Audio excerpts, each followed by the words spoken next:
এই মুহূর্তে যে বড় খবরের দিকে নজর রাখবো, পানিশালার জাতীয় সড়কে দুর্ঘটনা, স্করপিওর সঙ্গে টোটোর মুখোমুখি সংঘর্ষ এবং এই ঘটনায় 5 জন পরীক্ষার্থী তারা আহত হয়েছে। একদম যে খবর ইতিমধ্যে উঠে আসছে, পানিশালা ন্যাশনাল হাইওয়ের ওপর স্করপিও ধাক্কায় গুরুতর জখম হলো টোটোতে থাকা 5 পরীক্ষার্থী। যারা গেছে ক্লাস 11-এ পড়া 5 পরীক্ষার্থী শীতগ্রাম হাই স্কুলে পরীক্ষা দিতে যাওয়ার সময় এই দুর্ঘটনা ঘটে। 5 পরীক্ষার্থীকে গুরুতর জখম অবস্থায় রায়গঞ্জ গভর্নমেন্ট মেডিকেল কলেজ হাসপাতালে নিয়ে যাওয়া হয়েছে। এই বিস্তারিত কথা বলবো, টেলিফোন লাইনে আমাদের প্রতিনিধি রয়েছে বিক্রম পাল, সরাসরি গ্রাউন্ড জিরো থেকে রয়েছে বিক্রম। এই মুহূর্তে ঠিক কি পরিস্থিতি এবং যাদেরকে উদ্ধার করা হয়েছে তাদের এই মুহূর্তে কি অবস্থা? আমি প্রথমে বলেছি, এই যে শীতগ্রাম হাই স্কুল আর ঠিক এই সামনে দিয়ে ফরিয়াবাদ থেকে আসছিলেন এই ছাত্রীরা এবং টোটোতে মোট 5 জন ছাত্রী ছিলেন এবং একজন টোটো চালক, মোট 6 জন গুরুতর আহত হয়েছে। ঠিক এই সাইড দিয়ে যখন আসছিল, যখন এই দিকে শীতগ্রাম হাই স্কুলটা আমি দেখাতে বলবো একটু, এই যে রাস্তাটা রয়েছে এনএইচ এর অর্থাৎ ডিভাইসের মধ্যে দিয়ে যে চলে যাচ্ছে, সেই যখন এই দিক দিয়ে ঘুরতে যায় টোটোটা, ঠিক সেই সময় এই সাইড দিয়ে আসা একটি স্করপিও, সেই স্করপিও সজোরে ধাক্কা মারে টোটোকে এবং টোটো ছিটকে চলে যায়। প্রায় তার যাওয়ার পরেই কিন্তু গুরুতর আহত হয়ে কিন্তু পরীক্ষার্থী কিন্তু লুটে পুটে ছিটকে পড়ে এবং ছিটকে পড়ার সাথে সাথে কিন্তু দুজনের গুরুতর জখম হয়েছে, তাদের দুজনের মাথা ফেটেছে। আর বাকি 3 জনের কিন্তু অবস্থা কিন্তু তাদের শারীরিক রয়েছে বলে কিন্তু আমরা জানতে পারছি। দুজনের অবস্থা ইতিমধ্যেই কিন্তু হসপিটালের তরফ থেকে জানা যাচ্ছে যে দুজনের অবস্থা একটু ক্রিটিক্যাল রয়েছে এবং সব মিলিয়ে কিন্তু এক কথায় বলতে যাওয়া পরে এই মাধ্যমিক ক্লাস 11-এর পরীক্ষা আজ 2টো থেকে শুরু হওয়ার কথা ছিল।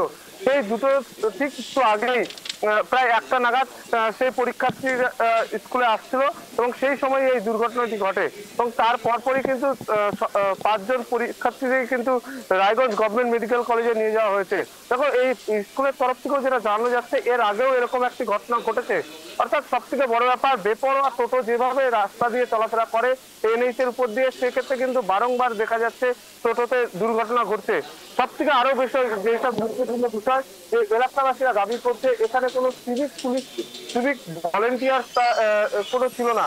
অর্থাৎ সব থেকে গুরুত্বপূর্ণ এই যে পয়েন্টটি রয়েছে, স্কুল রয়েছে, স্কুলে এই রাস্তা দিয়ে যাতায়াত করে, এখানে কোনো সিভিক ভলেন্টিয়ার রাখা হয়নি বলে কিন্তু এলাকাবাসীরা দাবি করছে।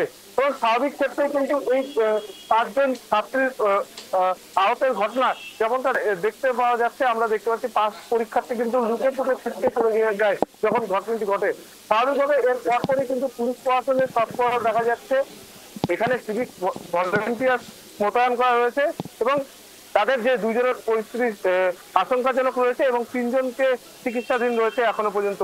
সব মিলিয়ে কিন্তু এই যে দুর্ঘটনা, মর্মান্তিক দুর্ঘটনা কিন্তু সাক্ষী থাকলো। এখন দেখার বিষয়, প্রশাসনের তরফ থেকে বারংবার এই যে টোটো নিয়ে হাইওয়েতে যে বারংবার এক একটা দেখা যায় বৈঠক বসে এবং টোটো নিষেধাজ্ঞা জারি করে, এর পরেও কি টোটো নিষেধাজ্ঞা জারি করবে এই নিয়েছে, সেটাই কিন্তু এখন দেখার বিষয়। বিক্রম, যারা পড়ুয়া ছিলেন তাদের বাড়ি কোথায় এবং এই মুহূর্তে তাদের অবস্থা কি রয়েছে, তারা এখন কোথায় ভর্তি রয়েছে এবং শারীরিক অবস্থা কিরকম রয়েছে তাদের? এদের প্রত্যেকের বাড়ি কিন্তু সরিয়াবাদ এলাকায়, অর্থাৎ ভাটল এলাকাতে সরিয়াবাদ রয়েছে, সেই সরিয়াবাদ এলাকার বাসিন্দা এই পরীক্ষার্থীরা এবং এদের 5 জনকেই কিন্তু রায়গঞ্জ গভর্নমেন্ট মেডিকেল কলেজে নিয়ে যাওয়া হয়েছে। 2 জনের আশঙ্কাজনক রয়েছে, 2 জনের মাথা ফেটেছে বলে আমরা জানতে পারছি হসপিটাল সূত্রে এবং আরো যে 3 জন রয়েছে তাদেরও আশঙ্কাজনক রয়েছে। অর্থাৎ 2 জনের অবস্থা আশঙ্কাজনক রয়েছে এবং বাকি 3 জনের কিন্তু পরিস্থিতি কিন্তু তাদের চিকিৎসা চলছে এবং সেই ক্ষেত্রে দাঁড়িয়ে থেকে এক কথা বলা যেতে পারে যে 5 জনেরই কিন্তু অবস্থা সিরিয়াস রয়েছে বলে কিন্তু জানা যাচ্ছে।